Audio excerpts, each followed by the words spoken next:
We all have had experiences that have left us feeling victimized. It's a universal truth. Unfortunately, no one is immune to the harsh realities of life. One such harsh reality is the cold, often covert world of narcissistic abuse. Narcissistic abuse can leave you feeling broken, hurt, lost, and trapped in a cycle of pain. But you don't have to stay at ick time. You have the strength within you to rise above and reclaim your life. Seek support from others who have experienced narcissistic abuse. Let's delve deeper into this concept. Narcissistic abuse is a form of emotional and psychological abuse inflicted by individuals exhibiting extreme self-centeredness and a profound lack of empathy. It's a pattern of behavior that involves manipulation, deceit, and exploitation, leaving the person on the receiving end feeling devalued, invalidated, and utterly drained. The impact of this form of abuse is profound. It can leave deep emotional scars, often causing feelings of worthlessness, confusion, and self-doubt. It's not just a mere disagreement or a simple misunderstanding. It's a systematic, relentless form of emotional torment that gradually erodes the victim's sense of self. Victims of narcissistic abuse often grapple with feelings of victimhood. They may feel trapped, powerless, and unable to break free from the toxic cycle of abuse. This feeling of victimhood is not a sign of weakness. It is a natural response to a deeply distressing situation. But here's the thing. Feeling like a victim does not mean you are destined to remain one. Yes, you may have been treated poorly. Yes, you may have been manipulated and deceived. And yes, you may have been made to feel less than you are. But remember, being a victim is not your final destination and not your fault. This is the cold reality of narcissistic abuse. It's harsh, it's painful, and it's deeply unsettling. But understanding it is the first step towards recovery. It's the first step towards reclaiming your power, your self-esteem, and your life. It's the first step towards transforming from a victim to a survivor. The first step in moving from victim to survivor is recognizing the abuse. This step may be difficult, but it's absolutely essential. A narcissistic abuser might belittle you, manipulate you, and make you doubt your own perceptions. They may be charming one moment and cruel the next, creating a cycle of confusion and control. Recognizing these signs is the first line of defense. It's about understanding that this behavior isn't normal or healthy. It's about realizing that you are not the problem, the abuse is. This understanding is a powerful tool. It's the key to reclaiming your life. Self-awareness plays a critical role in this process. It involves looking inward, acknowledging your feelings, and trusting your instincts. Your feelings are valid, your experiences are real, and if something feels off, it probably is. Once you recognize the abuse, the journey towards healing begins.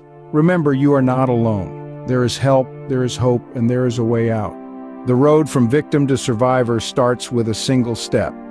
In the aftermath of narcissistic abuse, it is paramount to prioritize self-care. You've been through a lot, and it's time to focus on your needs and well-being. This is not selfishness, it's about self-preservation. You've been stretched thin, drained emotionally, and sometimes even physically. It's time to replenish your reserves. Self-care can take many forms. It might be as simple as taking a walk in nature, immersing yourself in a book you love, or just taking a moment to breathe deeply and center yourself. Setting boundaries is another pivotal step on this road to recovery. When you're dealing with a narcissist, your boundaries are often crossed, disregarded, or outright ignored. But remember, you have every right to define your personal space, both physically and emotionally. Be assertive, not aggressive. Make it clear what you will and will not tolerate. This is not about being confrontational, it's about protecting your peace. Now let's talk about professional help. It's not a sign of weakness to seek therapy. On the contrary, it's a sign of strength. It takes courage to reach out and ask for help. Therapists are trained to help you navigate these choppy waters. They can provide you with tools and strategies to cope, to rebuild your self-esteem, and to heal from the trauma. Therapy can be a safe haven where you can express yourself without fear of judgment or retaliation. Remember, this journey is not a sprint, it's a marathon. It's okay to take it slow. You may stumble and fall, but that's all right. What's important is that you get back up and keep moving forward. Each step, no matter how small, is progress. It's not easy, I know.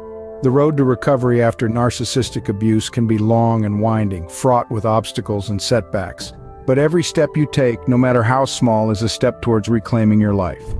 Resilience isn't just about bouncing back, it's about growing from the experience. It's about taking the turbulence, the chaos, and the pain that you've encountered and transforming it into a force that propels you forward rather than holding you back.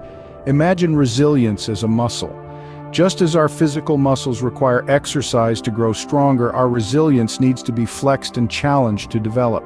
So how do we build this resilience muscle in the face of narcissistic abuse? Firstly, it's about acknowledging your feelings. It's okay to feel hurt, angry, or even confused.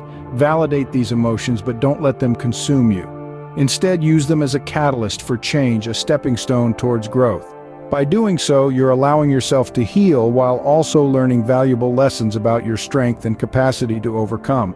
Secondly, practice self-compassion. Treat yourself with the same kindness that you would extend to a close friend. Remember, you didn't ask for this, you didn't deserve this, but you've survived it. That's a testament to your strength. Thirdly, cultivate a positive mindset. This is not about denying the pain or pretending everything is okay. It's about choosing to focus on the possibilities of the future instead of the traumas of the past. It's about recognizing that you have the power to write the next chapter of your story. Next, surround yourself with supportive relationships. These might be friends, family, or support groups who understand your journey. Their empathy and understanding can provide a safe environment for you to express your feelings, share your experiences, and continue to grow. Lastly, seek professional help if needed. Therapists and counselors can provide valuable tools and strategies to help you navigate your journey towards resilience. Building resilience is not a quick fix or an overnight process. It's a journey. It's about making a commitment to yourself, to your healing, and to your future. And remember, each step you take, no matter how small, is a victory. It's a testament to your strength, your courage, and your determination. With resilience, you not only survive, you thrive. So keep going, keep growing, because you are not a victim, you are a survivor. Survivorship isn't a destination, it's a journey. A journey that you embark on every day after you've taken the brave step to break free from the icy grip of narcissistic abuse. Survivorship is not about reaching a certain point and declaring victory. It's about the continuous process of healing, growing, and transforming into the person you were always meant to be. What does it mean to be a survivor? It's a badge of honor, a testament to your strength and resilience. It signifies that you faced a storm, weathered it, and emerged stronger. But being a survivor doesn't mean the battle scars aren't there. They are the reminders of your journey, the proof of your struggle, and the symbols of your victory. Survivorship is about embracing these scars, not as marks of your suffering, but as symbols of your strength. It's about recognizing that you've been through a trial by fire, and you've come out the other side, not as a victim, but as a survivor. But survivorship is more than just surviving, it's about thriving. It's about taking back control of your life and your narrative. It's about reclaiming your power from the person who tried to take it away. It's about standing tall, standing proud, and declaring, I am a survivor. With survivorship comes a sense of freedom and empowerment, freedom from the chains of abuse and the power to shape your own destiny. It's about breaking free from the shadow of the past and stepping into the light of your future. Survivorship is about taking back your life. It's about setting boundaries and asserting your worth. It's about realizing that you deserve respect, love, and kindness. It's about learning to trust again, to love again, to live again. Survivorship is a journey of self-discovery and self-growth. It's about finding your voice, reclaiming your identity, and embracing your worth. It's about realizing that you are stronger than you think, braver than you believe, and more resilient than you ever imagined. As a survivor, you reclaim your life and your narrative. You are no longer a victim, you are strong, you are brave, and most importantly, you are free. The journey from victim to survivor is not a straight path. It's a road that twists and turns with uphill climbs and downhill strides. It's an expedition that never truly ends but transforms over time, taking on new shapes and meanings. Recovery is not a destination, it's an ongoing journey. It's about finding strength in vulnerability, courage in the face of adversity, resilience in moments of despair. It's about waking up each day and choosing to continue the journey, to keep moving forward even when the road seems unending. And let us not forget the importance of self-care. It is the fuel that powers this journey, the sustenance that nourishes your spirit, the armor that shields you from further harm. Resilience, my friends, is not a trait you are born with, but one you cultivate.